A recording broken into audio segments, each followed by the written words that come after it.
Have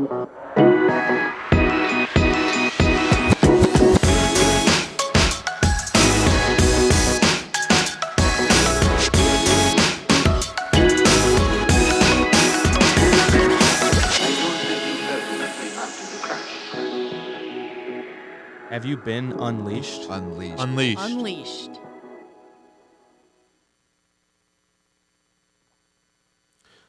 Hello, everyone, and welcome back to the Horizon Advisors Unleashed podcast. This is Andrew Henricks, your host again, back at it again with another exciting podcast topic today. Happy Monday. I'm joined here by my partner, Ryan Cuss. What's going on, Ryan? Hey, good morning. Good morning, afternoon, whatever it is. It's dark in here today with our editing software, so it seems like it's early, but it's not. We're still in the afternoon, but it is Monday, at least when we're recording this. Start to a good week. I know you asked me, I think it was last week or 2 weeks ago, talking about the calendar and the days of the week, if any days of the week are more, maybe not lazy or procrastinating, but do you struggle with certain days of the week, or do you prefer other ones? And they're all the same. Monday's just the one that's in the beginning. Although it is hard with the weather we're having here in Michigan, it is hard to not give for a nice Friday, a nice spring, summer Friday.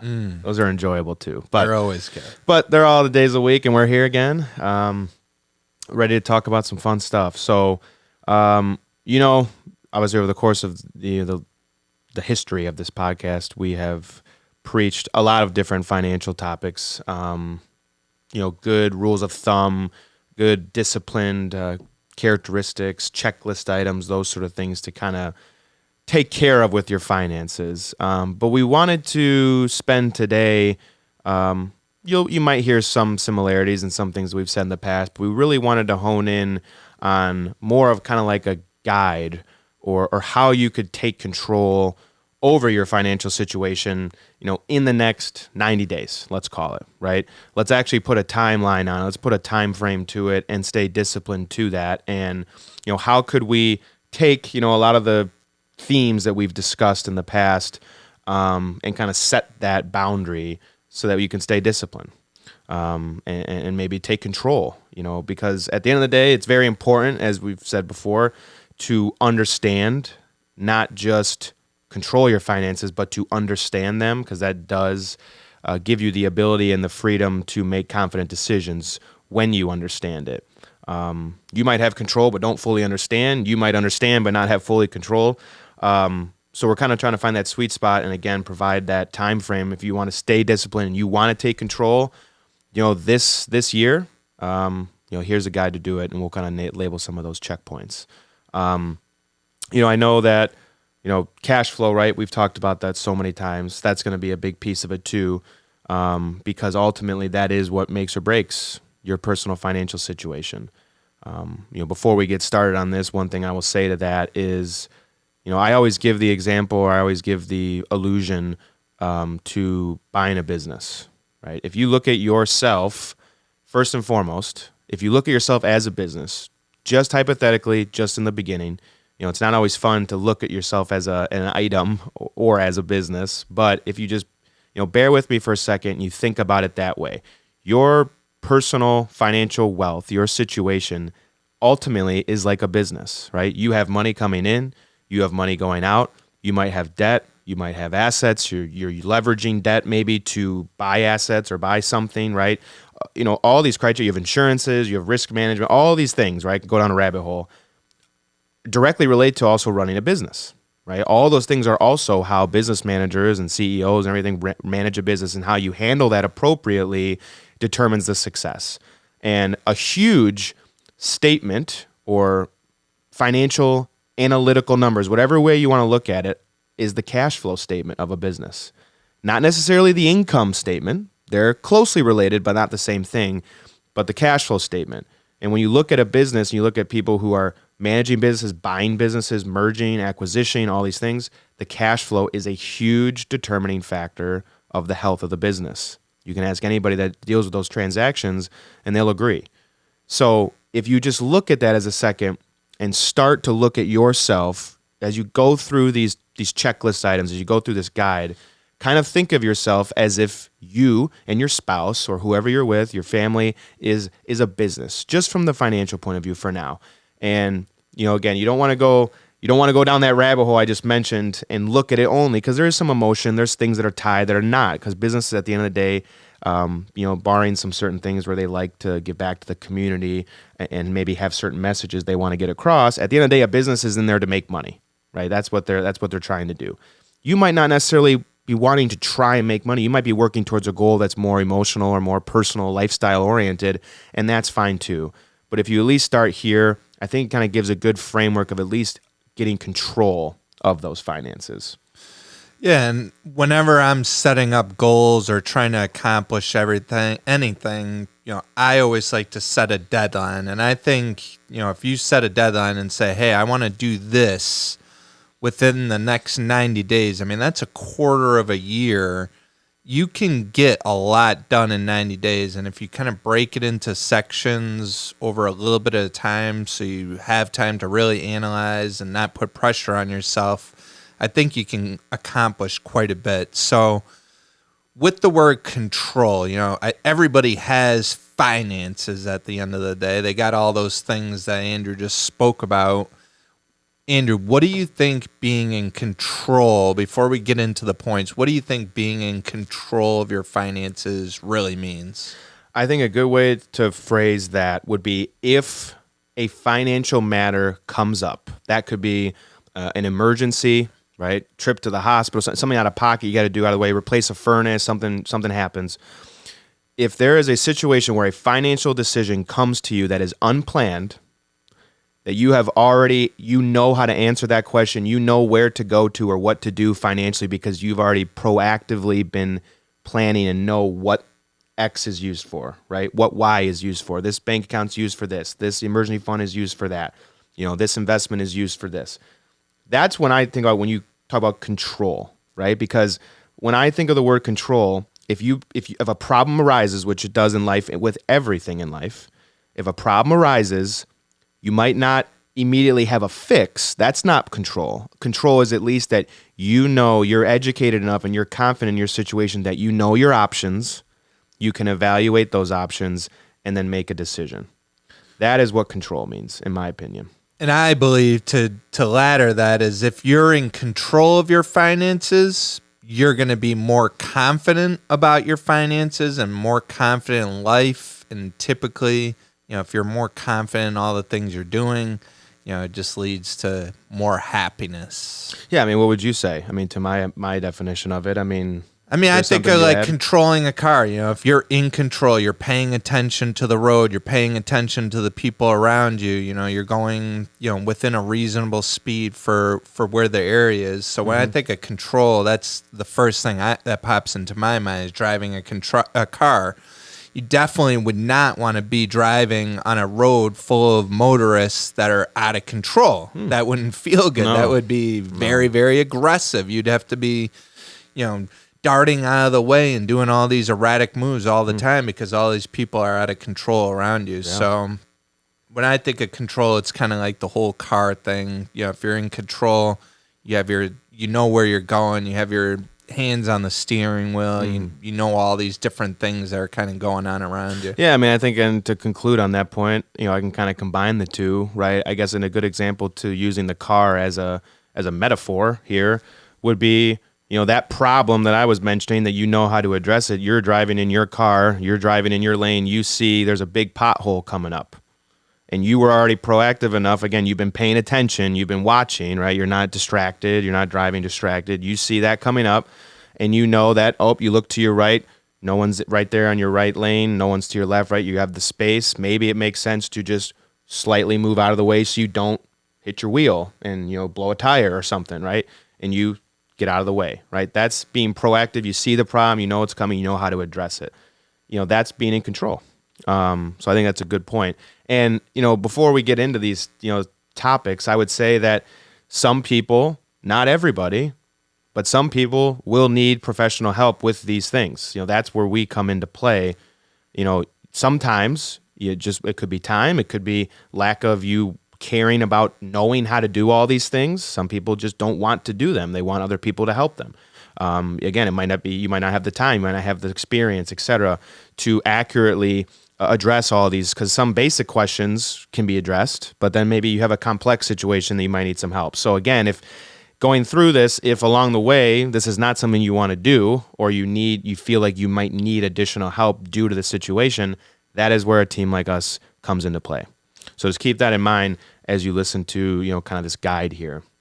But let's get into it. Again, over the course of 90 days, and here what we're going to do is kind of section it off. There's really kind of 8 main points. But if you kind of look at it as 30 days on the first 3, 30 days on the next, and then 2 or 3, right, for the last. You want to just kind of keep it in that ballpark. And I think you'll get in a very good situation. Again, think about it. It's just one quarter, 90 days, right? 3 months. It's just one quarter of the year. By. It'll be 4th of July or wherever this is by the time you do it. And we're talking in March. You do this, you can be free, confident of financial your concerns by July 4th, right? That's a good timeline to start it at.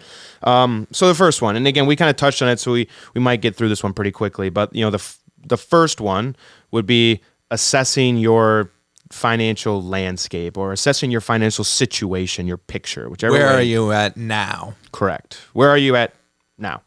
And that would be something where it's almost like going through a balance sheet, right? And your cash flow statement, right? Those two things, that would be the two that I would kind of focus on. And what I mean by that, if you don't know what those are, is if you go to the balance sheet, right? That is your assets and your liabilities, right? So investment accounts, bank accounts, 401ks, retirement accounts, your real estate, right? Your cars, if you have them purchased and you own them. HSAs, 529 plans. Exactly.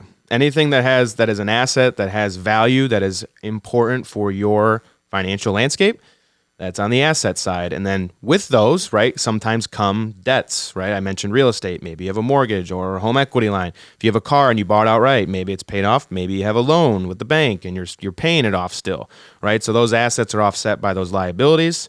Important things to note on the liability side of that asset sheet, or the balance sheet, would be knowing the term, the amortization schedule, the interest rate on the loan, what your payment is. If you're paying extra, make sure you note that down. Those sort of things are important.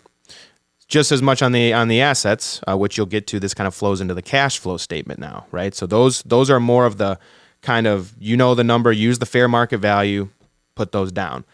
Then you flow over to the cash flow statement, which is when the other things start to come in, right? What's coming in and what's going out. So your salaries, your incomes, contributions into those accounts that we just mentioned on the asset right side. If you're contributing to them, how much are you contributing? If you're paying down debt, how much are you paying down, right? All of those bills, those sort of things start to get on the cash flow statement. That's what you want to look at first.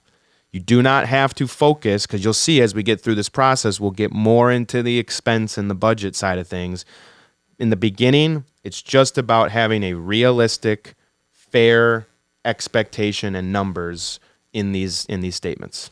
A lot of times in a first meeting with Horizon Advisors, this is where we're spending a lot of our time in a first meeting, is, gathering all this information, helping people, get it in an organized way that they can see it. And what's shocking is, I would say most people that we sit down with, 70, 80% of people, don't even have one. They kind of know rough numbers here and there. But, a lot of times people aren't even close on this part. This is the easy stuff, just taking the inventory. Mm-hmm. That's step number 1. Step number 2 is goals. Setting clear goals. And again, you might remember from school or from whenever you hear, if you look up goal setting and what you should do, right, they should be attainable, right, because that is important, but they also need to be strong enough for you to want to go get them. They can't be easy, right? So they need to be attainable. You need to find that fine line where they are attainable, but they're not just, every day you're not going to goal off the list. That is not what should be happening, right? Because there needs to be, time invested into getting these goals done, and so you have to go get them. With that being said, I would focus on, again, early on, setting the goals is, look at more short-term and look at more long-term goals. And a short-term goal in this case would be something like if you went through that first step and you have, you have debt or you have an expense looming, or you're lacking emergency fund, and you've got this coming up, and you need to have this big bill to be paid.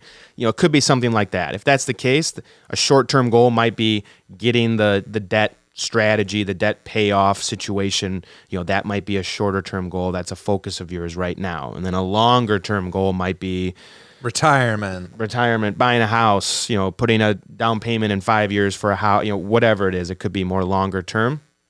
But that you do need to set clear goals of what you want to have happen, because at the end of the day, if you do step one and you get all that stuff in a report, and you do your balance sheet, you do your cash flow statement, and you look at it and you're like, okay,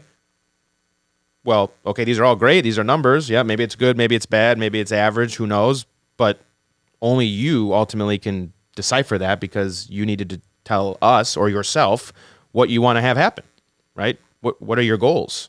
That's really the most important part of financial planning, is hitting your goals. I mean, I would say whether your goals are lofty or basic, it doesn't really matter. If you're hitting your goals, you're going to have a better feeling about your financial situation on a regular basis. If you have no goals whatsoever and are maybe a little unorganized with some of this stuff, it's always just kind of floating out there, and you just don't really know, or maybe you don't care if you're going to, get to the end result. But I think setting goals, just like Andrew said, the short term and long term, especially if some of those goals are going to take money to accomplish.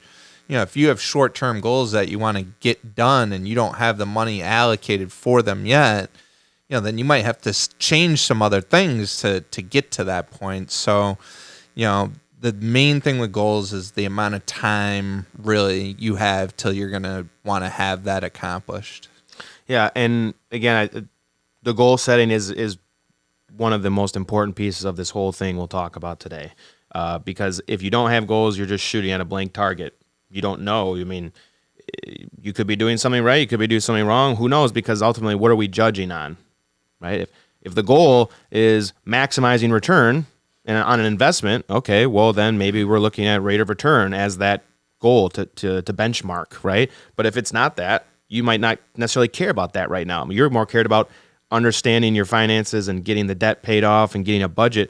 Okay, well then the rate of return on your 401k at this current time might not be the biggest, most important thing, right? It's more structuring, the other things I just mentioned. So that's why goals are important, because then you can start to see if you're knocking them out or not, right? And monitor them and stay on track.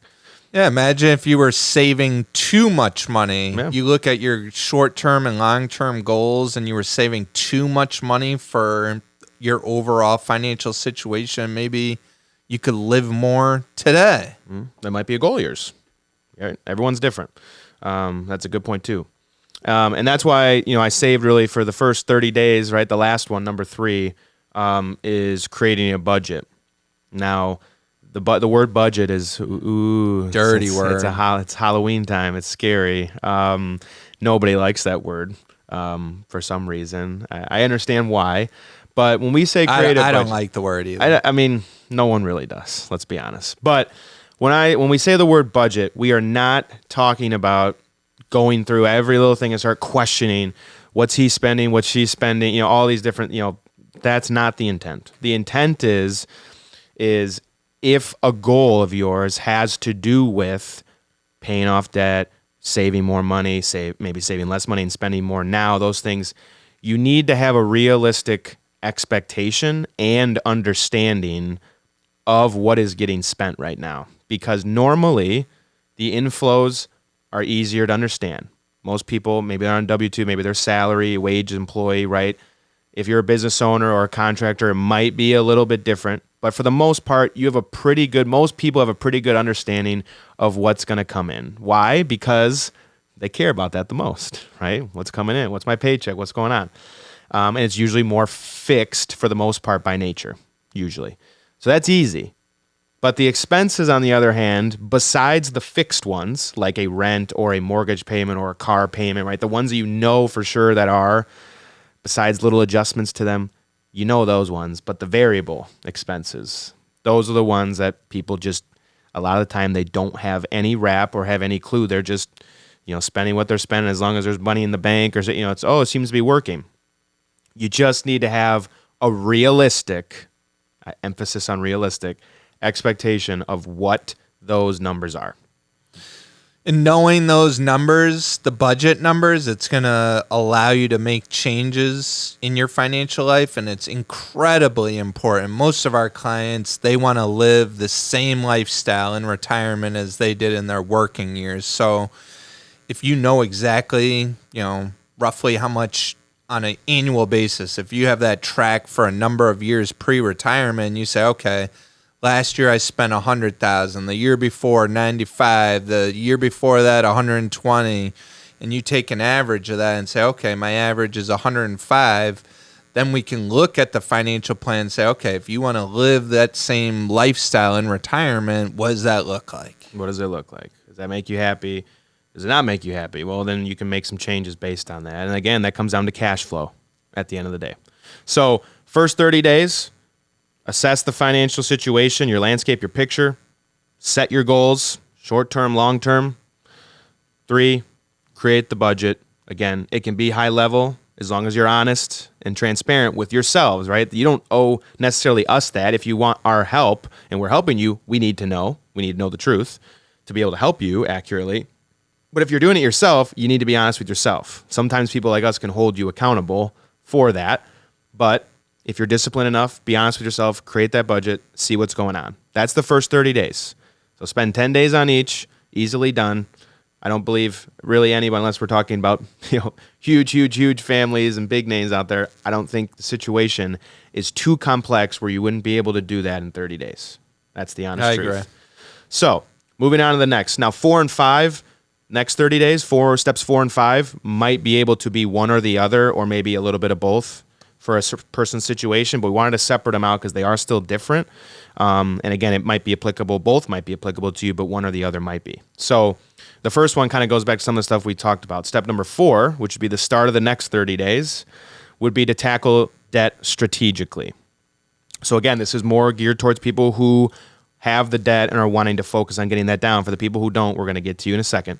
But if you do have debt and are wanting to, that's a goal of yours and you're wanting to get that down, or it doesn't necessarily mean you're wanting to pay it off and get it down right away, but just make sure that you are appropriately handling your debt. Maybe it's to improve your credit. It could be a lot of things. But develop the plan on how to tackle it, right? So again, you might have a situation where you have credit card debt, you might have student loan debt, you might have car payments, you might have a mortgage, maybe you have a personal, just consumer loan, you had to take out money. Depending on what it is, it could be a lot of things. But you need to have a strategy for that if that is a goal. It's not just blindly, I'm going to put X to all these, or I'm going to focus on this one. There's got to be a reason that you do that if you are doing that. Now, everyone's situation is different, so there's no one fix all, right? A very common thing you'll hear out there is that, focus on the highest interest first.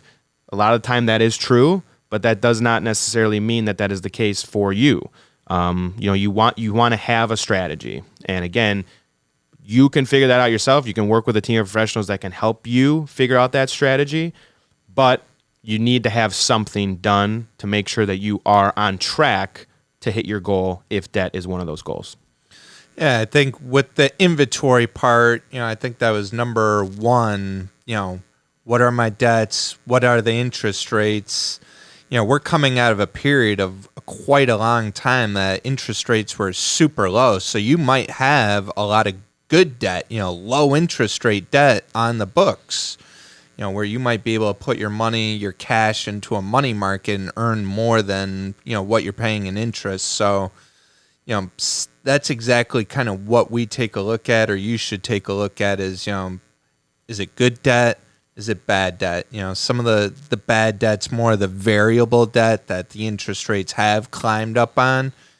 Some people are paying in the 20s, 30% on interest rate right now. Now, does it make sense for you to invest money, and try to get a rate of return if you have credit cards, that are, you're paying 20% on? I don't know. We'd have to look at that situation. Yeah, and that's why it's all different. But it's a good point because the rate does matter. A lot of the time, some people want to get one off, quickly as possible because it has like a lower balance and that makes you feel good. There's a behavioral finance emotion to that, but that might not make sense.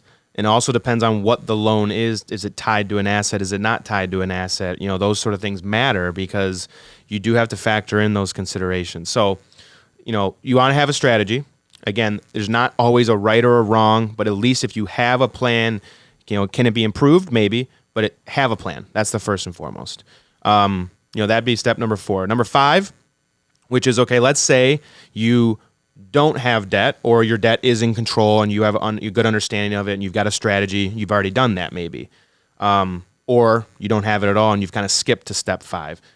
I love step 5. And it's a good one. And it's build your savings.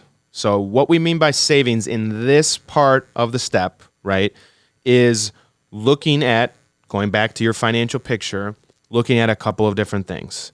Number 1, first and foremost, is liquidity, emergency fund in the bank, right?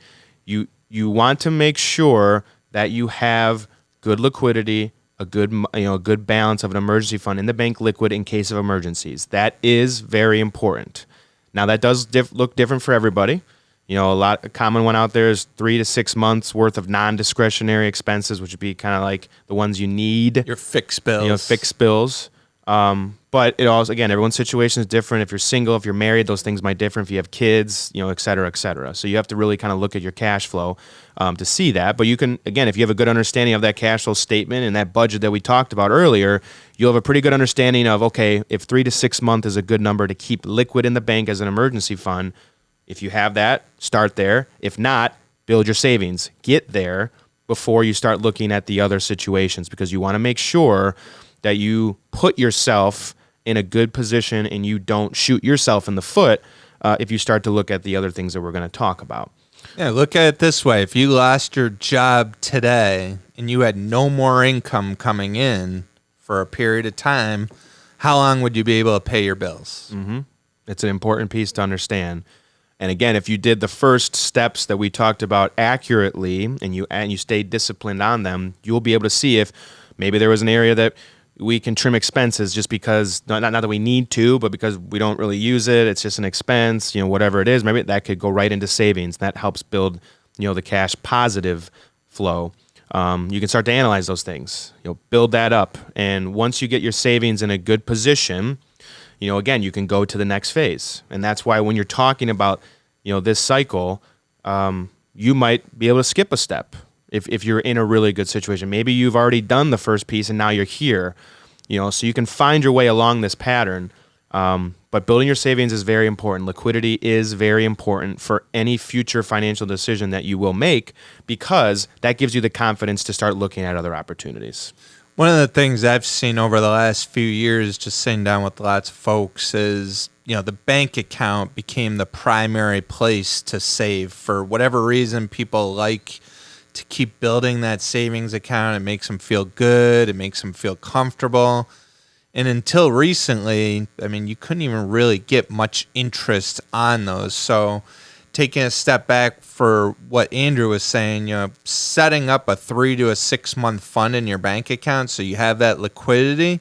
And then when you kind of hit that point where you're saying, okay, that's enough cash to handle quite a bit of situations, now where should all my extra cash flow go? So if I have positive cash flow and I already have enough in the bank, what should I be doing with the additional funds? And that's looking at other types of ways to invest your money. It could be HSAs. It could be an after-tax investment account. It could be a Roth. There's a million different options you have out there.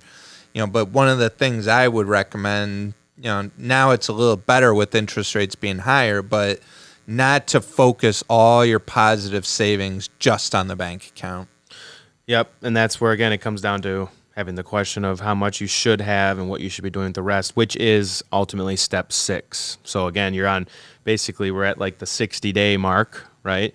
You've done through all the first 5. You feel like you've done a pretty good job at that. Now number 6 is, attempting or strategizing to grow your wealth, right? So you built your savings, you have the debt strategy taken care of, you have a good understanding of your cash flow, you know what's coming in, what's going out, you know your financial picture. So now it's about, okay, how can we improve our financial picture by wealth, growing, using your money to grow? And that does not necessarily always mean putting more money into investment accounts. It could be looking at rentals. It could be looking at investment opportunities. It maybe is you wanted to become an entrepreneur, and now you're at a point where you have liquidity built up. You have savings where you might be able to take a little bit more risk on your job because you have some sense of financial security, knowing that if something happened, you have expenses taken care of for X amount of months, years, etc. But it's about exploring other avenues that can create wealth for you.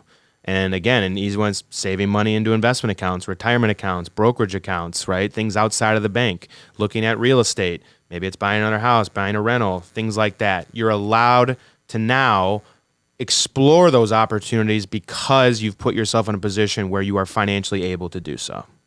And that is when you start to build wealth, right? So the first 5 or so steps that we talked about, that's about, again, maintaining that control and building that control and confidence. But the main focus in there is not necessarily to build your wealth. That's more of to get an understanding and improve your situation so that you can get there. But now you are there, right? So if you've gone through those steps, you've tackled it, now you can take a look and say, okay, is there other opportunities with this extra cash flow, with these positive savings, with whatever it is we're talking about? It might be time to look at other options. Yeah, one of the things with building wealth, I mean, first of all, I think it's important to diversify amongst different investments. But I know another thing we really preach on is looking at how those things will be taxed in the future.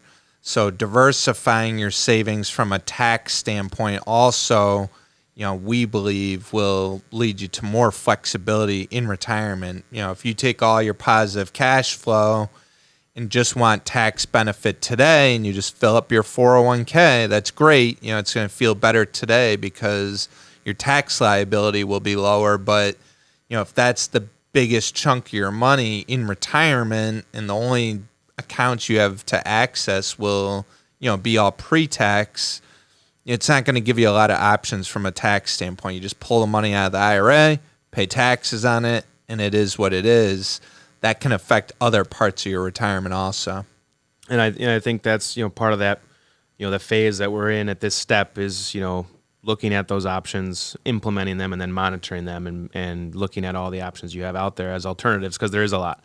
And again, because everyone's different, their goals are different, their time horizon's different. All these things matter to what Ryan was just mentioning, what those things look like for you, which is why having that conversation is important. That would kind of get you through the 60-day mark. The last 2, kind of like the last 30 days or so, are not at the end because they're not important. They are extremely important. And the reason why is because they do have to do ultimately with some of the steps that we mentioned above. But we feel at that time it's a good time to look at those as well. And what we mean is ultimately risk management, right? I go back to what I said in the beginning of this podcast, which was if you look at yourself kind of as a business for a second, you still have risks for your financial well-being.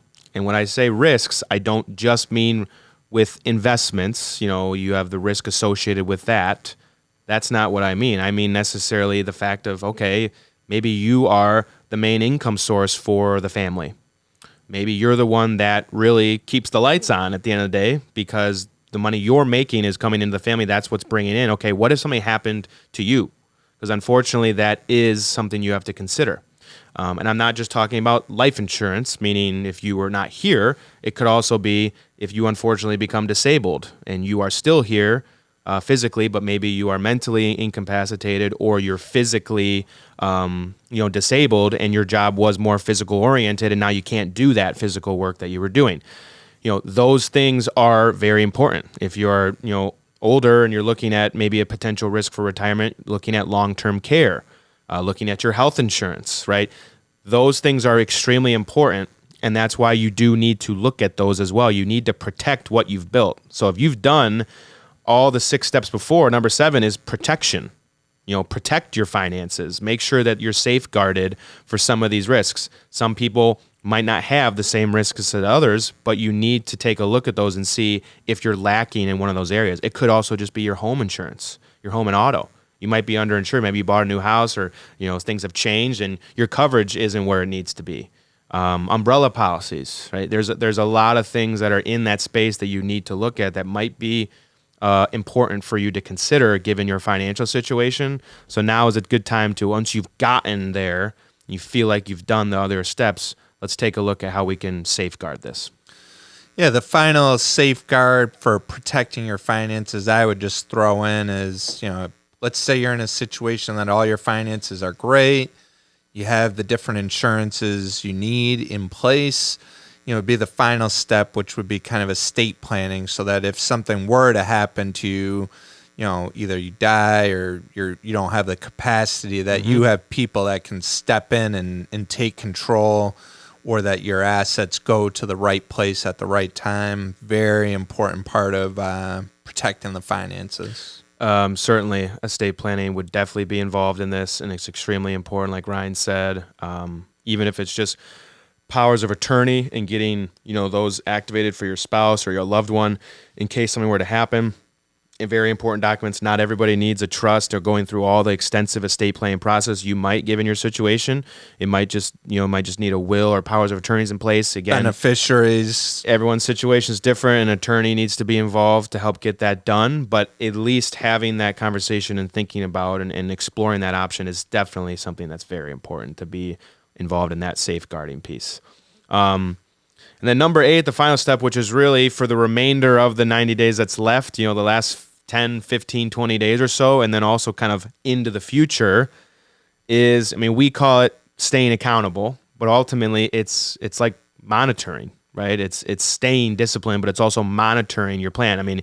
If you've done all the steps before this, you've probably made some changes along that way, right? Or you found something new, you found something out, we were doing this wrong, we were doing this right, and you've made some adjustments. So now you need to stay accountable and monitor those. Are those adjustments working? Did the situation that you changed, was that the right change? Has it been helping what you've been trying to help?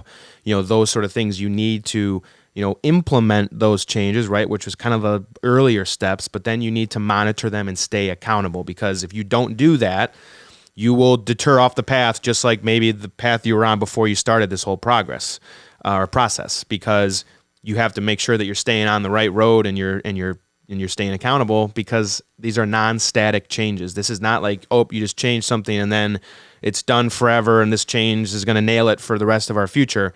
Not the case, because things are always changing, both in your personal life, and then a lot of things are changing even in the economy, the legal, right? The legal side of things, laws change, taxes change, right? So things are always changing. That's why you always need to make sure you're staying accountable and look at what's going on.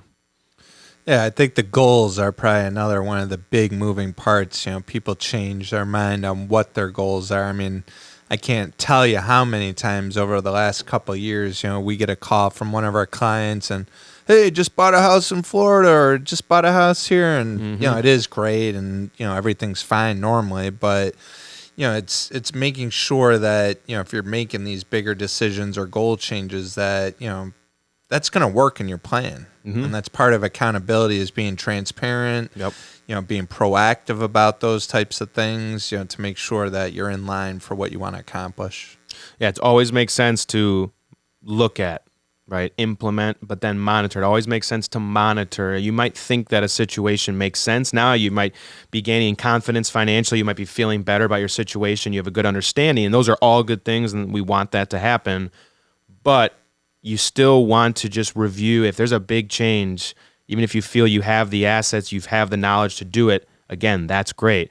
But just making sure you have another set of eyes on it, you're staying accountable, you're monitoring the situation. Does this really make sense? How is it going to look? What's the outcome of this if we do this? What's the different scenarios if we don't do this? You still want to monitor those things, because that's what helps you make decisions, and that's what avoids you going back to step one or feeling less confident. So again, I think if you follow those steps along the way, 90 days, if you get a good idea and you start knocking these things out, I think you're going to put yourself in a lot better of a situation, at least from a confidence standpoint, because you'll know what's going on, you'll know the numbers, and whether or not you were able to implement some of these things right away or not, you'll at least be able to have those facts, you'll have the data, and you can build off of that. And I can't tell you how impactful doing something like this exercise, what this will do to you for your financial confidence in the future, for sure. Yeah, great topic. So thanks again. Thank you, Ryan. Thanks everybody listening, and go out there and get the 90-day challenge done. That's what I'll say it. Thanks for listening, and we'll see you all next time.